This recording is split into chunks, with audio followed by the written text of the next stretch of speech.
AfterShot Pro will look like when you first open the application. On the left is where you find your images in file system folders or in a library if you've imported images into a catalog. Next are the thumbnails, which show you all the files or images in the folder that you've selected. You can have a single column of thumbnails, you can have multiple columns of thumbnails, you can show only thumbnails or focus in on just an image and hide the thumbnails altogether. Next to the thumbnails is the preview window where you can zoom in to 100% to see your photo in details. You can also select multiple images and click down here in the lower right to see multiple raw files on the screen at the same time. This lets you judge between images very quickly and find your best shots, the ones you're actually going to work on and deliver to the client. And on the far right are the image adjustment tools. Everything in AfterShot Pro is non-destructive, so you can make adjustments to your images and quickly reset them to exactly how they came straight out of the camera. That also applies to crop. So if I crop this into an image like that, and I can always come back and get back to exactly where I was. So you can experiment, you can try lots of different edits knowing you'll never alter your original file. You can always go back to how that image started off.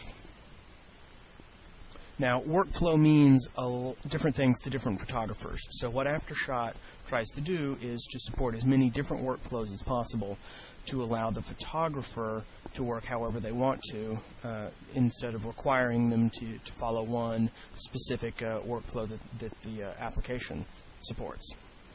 So I'll walk you through sort of the pro wedding photographer workflow. They've got a set of very specific needs. They usually shoot a lot of images over a short amount of time, a weekend of the wedding, and need to go through those images and select the good ones, do some edits, get those images out to the client for proofs, and then come back and do the final tweaks and then deliver the final project. And once they're done with that project, they typically don't come back to it after it's been delivered to the client. So the asset management capabilities in AfterShot Pro aren't as important as the very fast culling and rating, selecting the best shots, image editing, and final image output. So to start off with, I've selected this folder with a few hundred photos from a wedding. And the first step would be to move through the photos and pick the ones that you want to include and actually send to the client. Some of them are obvious, you know, you're going to want those, you're probably going to want one of these, but you might need to check which one of these two photos you like better. So what we'll do is we'll put them both on screen at once and zoom in to see which one we want to keep, and I think it's going to be that one there. So with that selected, we'll just add a rating and move back to our images, and you can quickly move through the rest of your photos and pick the ones that you want to deliver to the clients. You can also use the magnifying glass, which is available on the keyboard, the tilde button, or you can go to the magnifier here. And that works both on thumbnails and on the preview window to help you judge sharpness, pick the sharpest image out of the lot. And I think it's going to be this one that I use. Now, wedding photographers typically shoot in batches, so it makes sense to edit in batches as well. That helps you go through the process of editing your raw files very, very quickly, so you don't have to edit and tweak each one. You can just do one that's representative of a large set of images, like these here. All of these photos were taken about the same time with the same equipment and the same lighting of the same bride. So any adjustment that I do to one photo is likely going to apply to the whole set. So maybe I want to add a little vibrance to boost the skin tones. Maybe I want to add a little vignetting. With one click, we can remove the vignette in those corners to give a nice neutral or natural tone. But what I want to do instead is just heighten that vignette about like that. This gives a very high impact, poppy image that a lot of wedding photographers really like. Now what I'm going to do is press Control C, or from the Edit menu, go to Edit, Copy Image Settings, and then I'm going to select all my other thumbnails. And if you watch the thumbnails, when I press Control V or Paste, they'll all take on those exact same settings very, very quickly, including the one that I have selected in the preview window.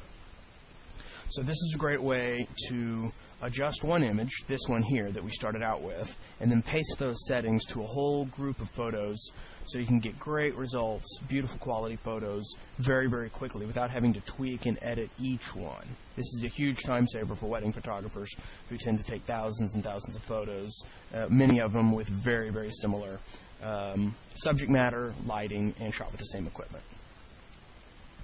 So now what I'll do is switch back to thumbnail view, and I'm going to filter out only the ones that I marked as keepers, only my 1-star or higher photos.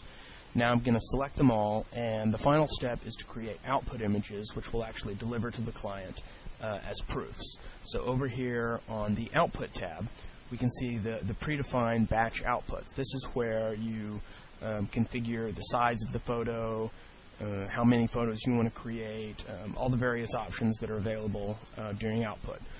So what I'll do is just drag these thumbnails over to where it says JPEG proof, and it'll ask me what folder I want to save to, and it'll start converting these raw files in the background.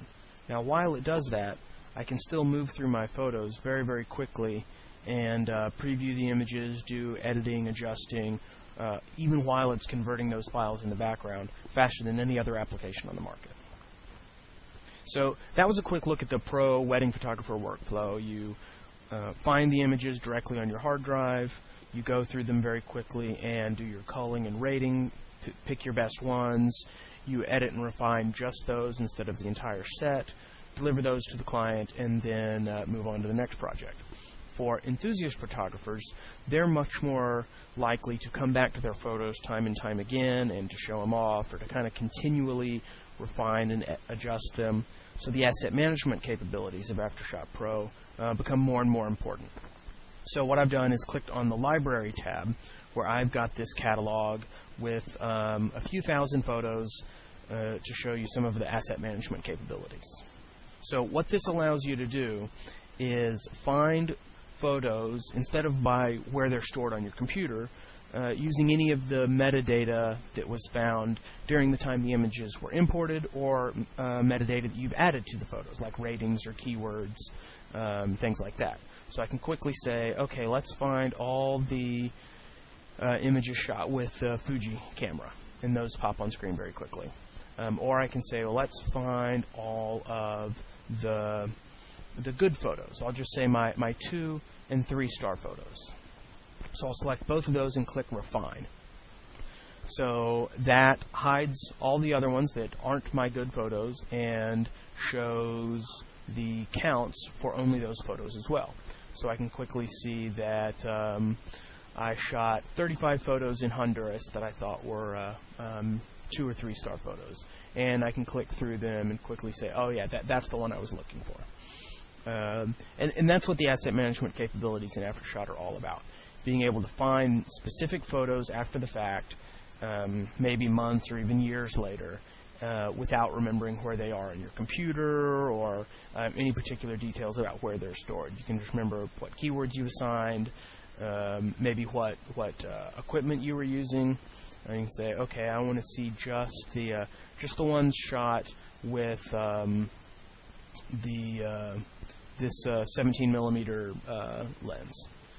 So very quickly you can find specific photos, or maybe you want to just see the very wide focal length ones.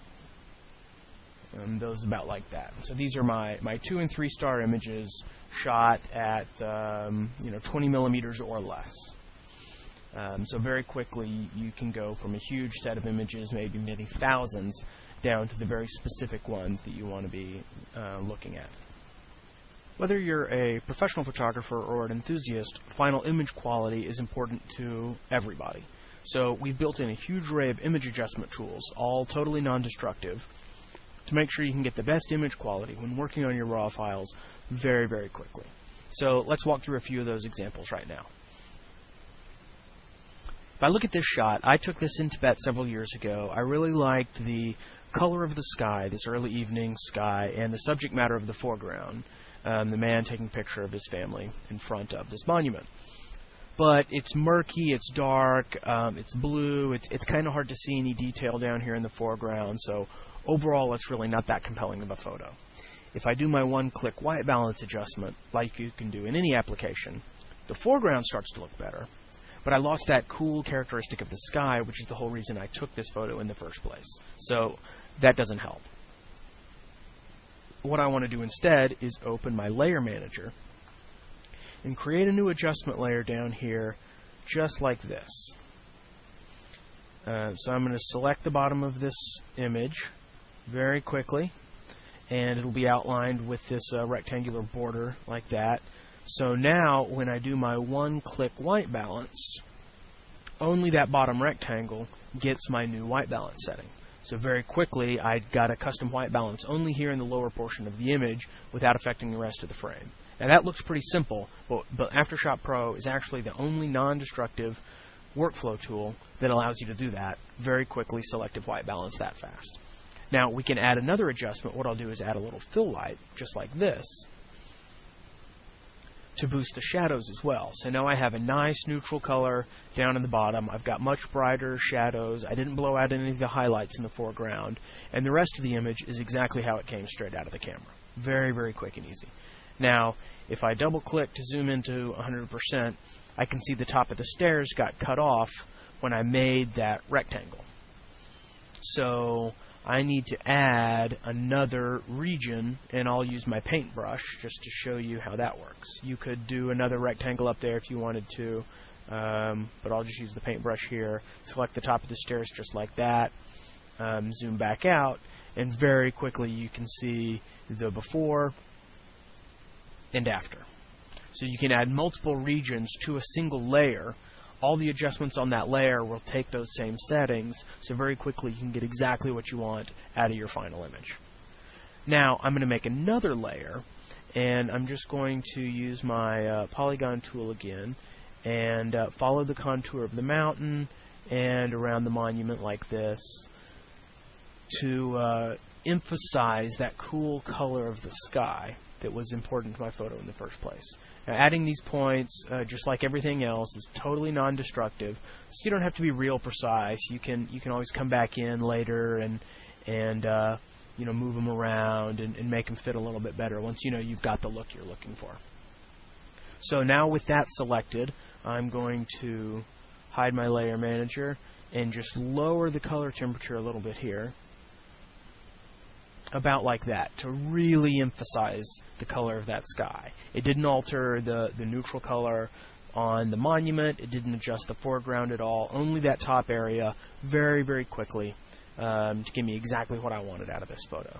If I come back to the thumbnail view and come over here and say version, new version from default. So this is going to import an image straight out of the camera with no settings applied, so I can very quickly judge. I'll select them both at the same time and click multi-view on, so I can very quickly judge between my before and after photo to see which looks better. This was the original one, kind of murky, kind of dark, and this was my edited version. Very, very quickly, I got 3 custom white balances, one click white in the foreground, my as shot white balance on the mountains and the monument, and this very cool, rich white balance in the sky very, very quickly. Pretty much any image adjustment tool that's available in AfterShot Pro can be applied selectively, either with the paintbrush or one of the region tools, to get you exactly what you're looking for very quickly. That's a unique capability in AfterShot Pro. Applications like Lightroom and AfterShot, Lightroom and Aperture do offer selective editing, but with a much more limited set of adjustment tools, maybe sharpness and brightness, 6 or 7 different adjustments instead of pretty much anything the application offers. There is one control in AfterShot that you cannot do to a portion of an image, and I'll show you that right here.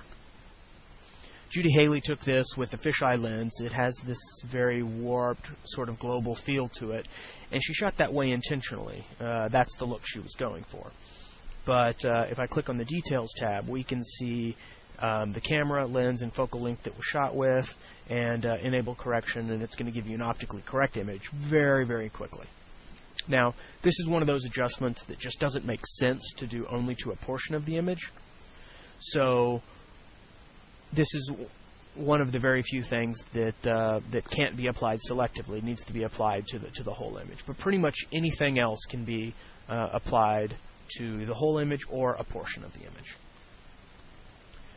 We've also got some very interesting tools to allow you to get great looking photos that were shot in conditions that might show a whole lot of digital noise like this. If I hit E to show the EXIF or metadata associated with this file, you can see it was shot with the original Canon 1D high-end Pro camera at ISO 3200. Indoor sports is one of the hardest shooting conditions. You get poor quality light, not very much of that light, so it's very dim. And the high-speed action means you're shooting at the fastest focal lengths, or fastest shutter speeds, and widest apertures. So it's very easy to get these very messy images that look like throwaway images when you first look at them. But with one click on Noise Ninja, we can get beautiful results very, very quickly.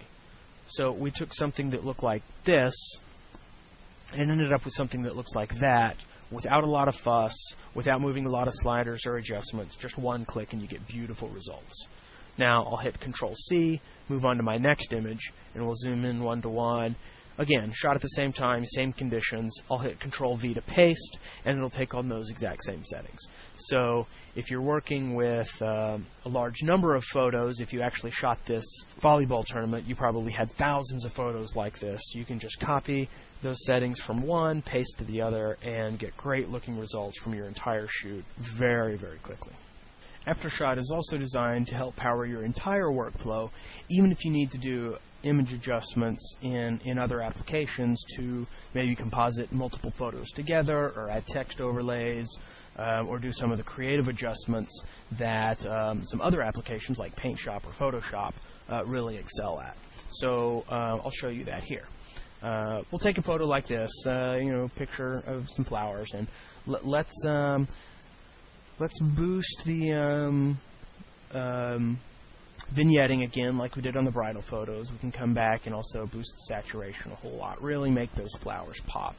Just do some obvious edits like this. And now let's right click and say Edit with Corel AfterShot Pro. Now this could be Photoshop or Paint Shop or whatever pixel editor you have installed on your application. It's going to create a TIFF image and then load that into Paint Shop Pro, just like that. Now you can do any of the image editing creative adjustments that you might need to do in Paint Shop. Maybe stitch photos together to make a panorama, or HDR, or very detailed retouching. I'll do something very obvious here. I'll just add a digital photo frame around this photo, about like that. Nice and obvious change. I'll hit Control-S to save and flatten it. And then as soon as I pop back over to AfterShot, I can see my photo is updated with that photo frame that I applied in Paint Shop. So that gives you a way to use AfterShot as your starting point for your whole photographic workflow: importing, cataloging, rating, adjustments, non-destructive editing, and then to kick off the full pixel editing in something like Paint Shop or Photoshop. So that's a little overview of the application. We talked a little bit about file system view, to click on a folder and go to work without doing asset management.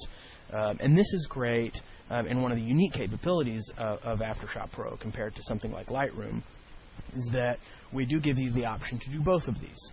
If you want to use your library to find your Cambodia, your best Cambodian photos, or maybe the pictures from Honduras as well, you can do the cataloging to very, very quickly find your photos and manage your catalog. But if a colleague comes over with a memory card and just wants to take a look at some photos very quickly, in other applications you have to create a catalog just for those photos, shut down the application, and restart using that catalog because they only support one catalog at a time.